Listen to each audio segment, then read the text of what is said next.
Hi, today we're going to be talking about Chapter 8 vocabulary, and the first word of the day is going to be the American Revolution, which started in, but of course, 1776, and was a struggle for independence from British rule. And it was important because it was basically the first revolution that sparked a series of revolutions across the Atlantic and into Europe, and was basically created the United States as well, which is pretty important. Next word is the Declaration of the Rights of Man. It was created by the National Assembly of France, and it basically stated that all men are born free and equal, and was the preamble of the French Revolution, basically, and led to the ending of the French monarchy for a brief period. The French Revolution was a revolution, of course, within French society, which would ultimately destroy monarchy for a time being, and was a very violent and radical upheaval of society. It also had the Reign of Terror and eventually Napoleon, which we'll talk about later. Then we're going to be talking about a person from the French Revolution who was Maximilien Robespierre.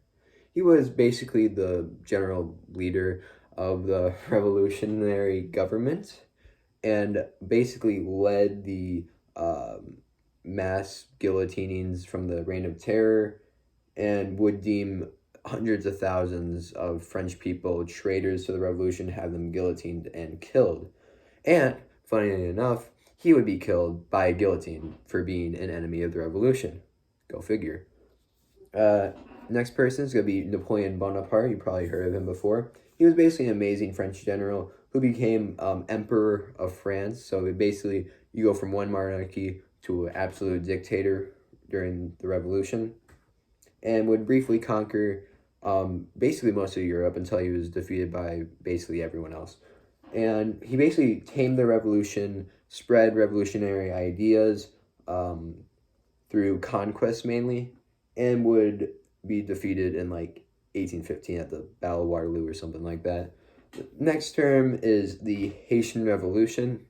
It was a slave revolt that overthrew the French rulers ruling the island of Haiti at the time, and was very destructive and was extremely bitter. It was very much based on division of race and class, and would actually lead to like Europe completely cutting contact after the revolution, as it was just so bloody.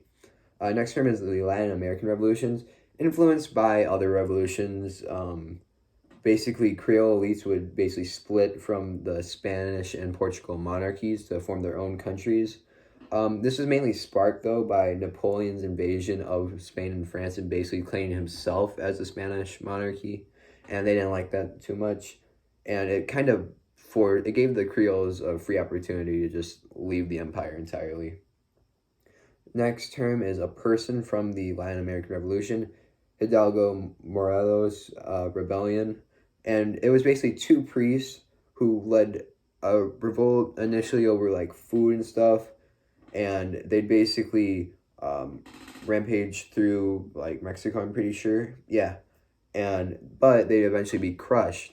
But this influenced Mexican independence, as those same Creoles and church leaders who crushed the revolt would also eventually advocate for Spanish independence. And basically they just finished what the two priests started.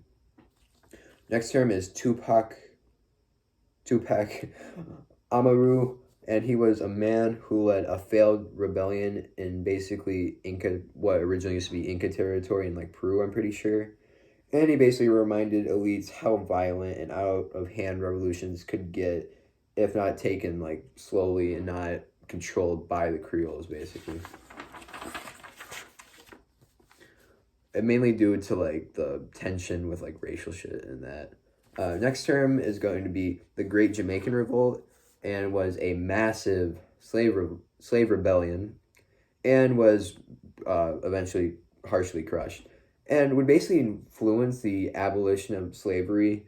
It made slavery seem extremely cruel, and the British public especially would vote to completely abolish it by the 18th or 19th century. Next term is the abolitionist movement, and they are the people, who wanted to end the trading of slaves and then just ban slavery all just ban any form of slavery, and would be supported by many commoners, and would cause Britain and eventually the rest of Europe and around the world and stuff to ban and free slaves. The next term is nationalism, and it's the feeling of shared brotherhood to a country, rather to like a king or a tribe, and would greatly during this time rise, especially in Europe, and unify places into like Italy or modern day France or modern day Germany, blah blah blah, you get it. Basically create nation states. Next term is the vindication of the rights of women by Wollstonecraft, and was an early expression of feminist thought. My dog's right here if you Murphy. And would basically be the first piece of feminist thought, basically the first main piece of feminist thought to be written down, and would influence feminism and basically give it its general argument. Next term is Elizabeth Cady Stanton, I think, and was a feminist leader who argued for equality among men and women, and would make the movement kind of transatlantic as it kind of moved from Europe to the Americas as well, and just kind of keep that movement going. Then we have maternal feminism, which based women's power and their kind of motherhood as a distinct role of being a mother, and would also further, feminism and the whole shebang, and would also see a lot of bitter opposition from a lot of guys. So yeah, that should be all the terms. I will eventually be doing the questions for chapter 8 as well, so stay tuned for that. Otherwise, just have a good night and good luck for the chapter 8 test, all right? See ya.